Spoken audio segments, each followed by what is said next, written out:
Fox News alert, both CBS and PBS firing Charlie Rose just one day after 8 women came forward to the Washington Post to say he made sexual advances toward them in the workplace. Eric Shawn is following this for us. How did the networks come to this decision so quickly? Well, Dana, apparently it was the weight of the 8 women's allegations. And the Washington Post reporter who broke the story, she says her inbox is now flooded with more women who are coming forward.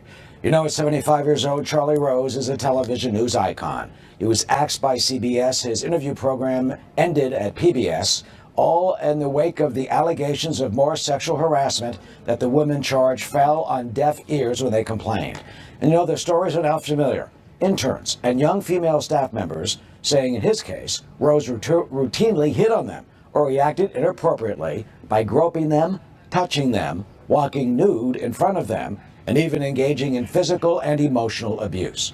In a statement, CBS President David Rhodes wrote in a staff memo, quote, "Despite Charlie's important journalistic contribution to our news division, there is absolutely nothing more important in this or any organization than ensuring a safe, professional workplace, a supportive environment where people feel they can do their best work.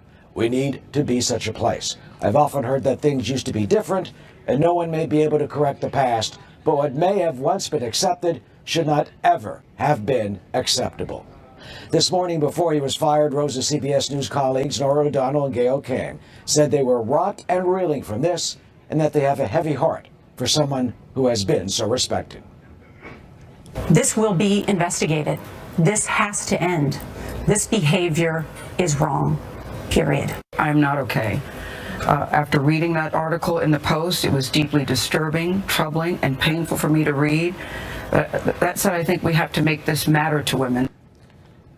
Rose has been contrite and apologetic, saying over the decades in journalism he's been an advocate for women, and he is aware now of the pain caused by such conduct. In a statement, he said in part, quote, "It is essential that these women know I hear them and that I deeply apologize for my inappropriate behavior.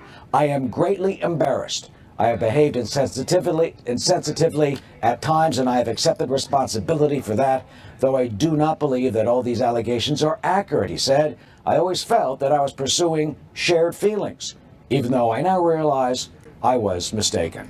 Rose was seen walking on a Manhattan street, and when asked about the wrongdoings, he replied, "It's not wrongdoings." His show on PBS, by the way, started back in 1991 and has run for 26 years. Dana? All right. Thank you so much. Appreciate it. A brand new ad for Democrat Doug Jones in his Alabama Senate race against Roy Moore, and it features quotes from people like Ivanka Trump and Jeff Sessions, criticizing Moore over the sexual misconduct allegations against him. Jonathan Seri is live in Birmingham, Alabama. Jonathan.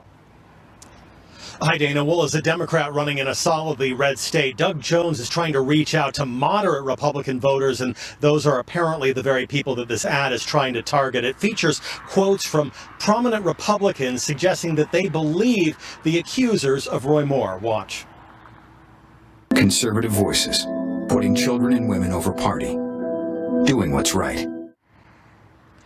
The ad ends with a quote from Ivanka Trump saying there's a special place in hell for people who prey on children. But the Moore campaign is fighting back, gathering statements from witnesses to refute the allegations of some of his accusers including Beverly Nelson, seen here with attorney Gloria Allred. Nelson claims when she was 16, Moore offered her a ride home from the restaurant where she worked and then allegedly assaulted her in his car. The Moore campaign issued a press release quoting Renee Chavera, a former customer at the restaurant, saying, "When I heard Beverly Nelson's story, the first thing that stuck out to me was that I don't remember Roy Moore ever coming into the restaurant. I also don't remember her working there."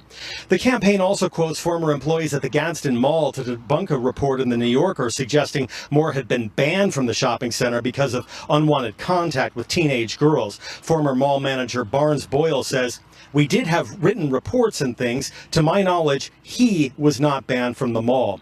And today, Roy Moore picked up a key endorsement, this coming from the Asian American GOP Coalition, the organization issuing a statement saying, quote, "His victory of this election is crucial to secure the president's America First agenda." Dana? All right, Jonathan Seri, thank you for that. Now to the Democratic lawmakers facing sexual harassment allegations, Senator Al Franken and Congressman John Conyers, on what should happen to them. House Minority Leader Nancy Pelosi weighing in on Conyers, saying, quote, As I have said before, any credible allegation of sexual harassment must be investigated by the Ethics Committee. Joining me now, Marianne Marsh, she's principal at Dewey Square Group. I'm glad to have you on today because I wanted to talk about what it must be like to have gone through all of the things that happened in the second term of the Clinton administration with the Lewinsky scandal to today, where you have Senator Gillibrand suggesting, amongst others, that with the standards of today, Bill Clinton should have resigned. So then you get to these current allegations against Franken and Conyers, and there's mixed messages. Where do you see things? Well, I mean, it's a watershed moment, obviously, Dana, and what happened 20 and 25 years ago has changed from 25 minutes ago. I mean, look at what's happened with Charlie Rose. That story hasn't even been out 24 hours, and he's been fired by CBS and PBS, as it should be. There are no sacred cows anymore when it comes to sexual abuse, and that's how it should be as well. I think what is troubling at this point, however, is to listen to Barbara Comstock, who's working with Jackie Spears on a piece of legislation, as they should be, to address this matter. But who knows how long that's going to take. Right. In the private sector, you get fired, period, end of sentence. And that should happen. In Congress and in politics, all we have is political pressure and elections. So I think the bare minimum that Congress needs to do today is to release the names of any current member of Congress or the Senate who's party to one of these settlements. You're a public servant. You represent the public. You are accountable to the public, and public funds were used.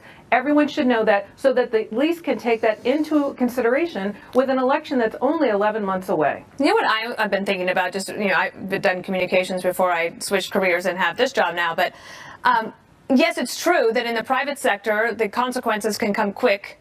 But it seems to be only after one of these big news stories is released. And so you have to wonder, this movement, I guess that we're seeing, the so-called Me Too movement, it's actually pushing reporters to look for things, and then the companies are asking or are acting.